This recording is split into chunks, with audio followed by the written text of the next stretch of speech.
Today we're gathering around the campfire with Sandra, a QHS member whose life is as exciting and grounding as a hike through the mountains. But what trails did she tread to reach these heights? Let's trek into the wilderness and discover the adventures that led Sandra to where she is today. Hi, I'm Sandy Phillips, and I was born in the 50s in Rockford, Illinois, which is a town about 90 miles west of Chicago. And I actually grew up outside of the city limits out in the country. I've got 3 sisters, one older, one younger, and a twin. We were very blessed with wonderful parents, both mother and father, who taught us great values about faith, respect, hard work, and much love of family and nature. My dad was a sheet metal worker, and my mom was a stay-at-home mom. So she was able to help with school lunches and other school activities, as well as helping our grandmother, who lived on a farm about a mile down the road. All 4 of my grandparents immigrated from Lithuania in the late 1800s because they were fleeing the Soviet regime. We had an acre of garden, so planted and harvested our own fruit and vegetables. My uncle farmed the 10-acre plot that surrounded our house. So we actually got our eggs and cheese and milk and butter and chicken and beef from my grandmother's farm. We were very blessed to have grown up with all this healthy food and also non-fluoridated well water. Along with my sisters, we went to a small grade school, grades 1 through 8, and that little school was just down the road from us. And in my class, there were 10 boys and 10 girls. And of course, one of the girls was my twin. So needless to say, it was a small, very close community. We spent lots of time in the garden in the spring, and in the summer, we were biking around the country road. And in the winter, we spent a lot of time shoveling snow and sledding.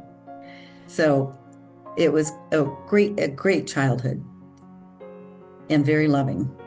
Going to high school was a bit of a change because it was a big school, and it was a great experience with great challenges and opportunities for us. We met new kids, made new friends, and some I'm still in touch with today.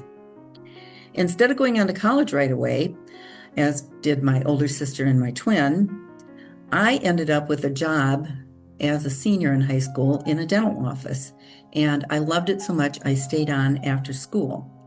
And it turned out to be the pathway to the love of my life and to my career. In February of 1972, after I had been working in that practice for 4 years, I was actually talked into going to Hawaii with a patient of ours. And I didn't really know her that well, but she seemed very nice, and she was a lot more outgoing than I was. So I did take the trip to Hawaii, and on that trip, she was flirting with some of the guys that we would meet. And one day on Maui, it was raining. And it was our last day on Maui, so we thought we're going to be outside regardless. We're going to be on the beach because it was really warm, as opposed to Northern Illinois that was still frozen and brown at that time of year. So she sees this guy that's running on the beach, chasing the waves, in and out of the waves, and waved to him. And I will say, I thought he was pretty good looking. Well, she ended up inviting him to join us that evening for dinner with our other people that were on our tour. And we had a nice dinner. And then she started coming down with a cold and said she had to go home, so back to our hotel. And she leaves me alone with this stranger. I was kind of didn't know what to do. As it turns out, we went out dancing a little bit, and then later on that evening, he walked me down the beach to my hotel and asked for my address and phone number. Well, our group was leaving Maui for the Big Island the next day, so I thought, I'm never going to see this guy again. He lived in Seattle, and I lived in Northern Illinois. Well, was I ever wrong? To my total shock, he sent me, he was calling me and writing to me, sending me letters, and then one day he sent me a plane ticket to Seattle. And to make a long story short, that April of 1972, I took the trip, ended up loving the beauty of the Northwest, and I liked this guy. I didn't know him that well, but he was very nice to me, and actually his name is Ivan. And I made the decision while I was out in Seattle with all of the flowers blooming and everything was beautiful at that time of year, I said, I'm going to move out. I'm going to move out here. I'm moving to Seattle. Well, I go home after, it was probably a 4-day little trip, and my family, my boss, my friends, they were all stunned. But that June, I made the move, and to this day, I have not regretted it for one moment. Ivan and I were married barefoot on the beach on Maui 5 years later, and we're still married and very blessed to be together to this day. I picked up my career at the University of Washington School of Dentistry, where I initially worked as a dental assistant in the student teaching clinics.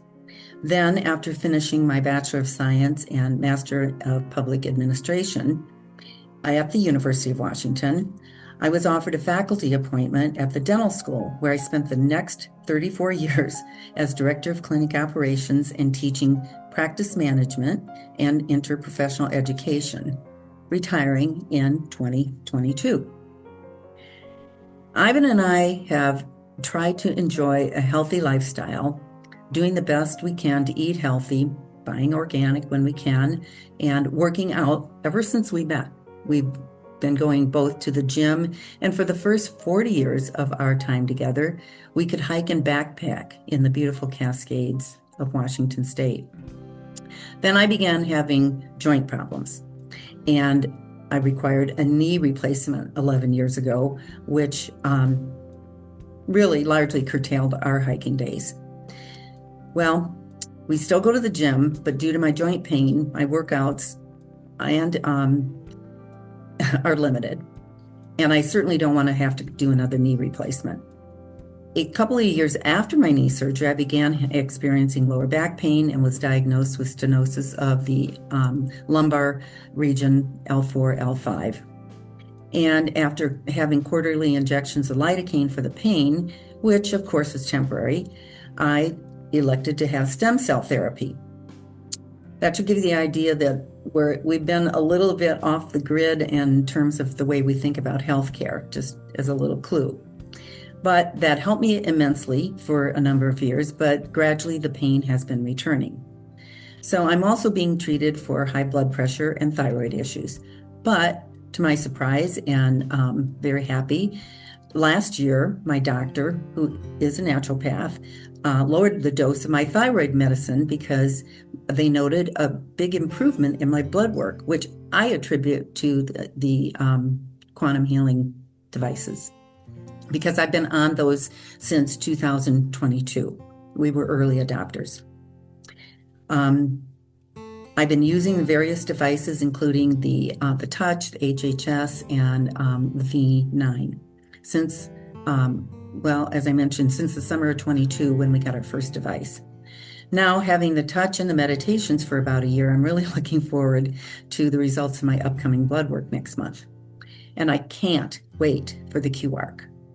I have 100% faith in it, and I'm looking forward to both more energy, no joint pain, no back pain, and having that all eliminated, and dreaming about being able to return to hiking in those beautiful mountains, and even more, maybe a little more strenuous workouts. Hopefully, the powers that be will allow the technology to be released and to think about helping people in a way rather than managing our current healthcare system the way we do with medications and just accepting illnesses and so forth. I'm really grateful that my sweet husband, Ivan, has been open-minded throughout the years. And actually, he's been in the forefront of our seeking alternative therapies. And he's certainly had criticism from friends and family for having sort of a different mindset.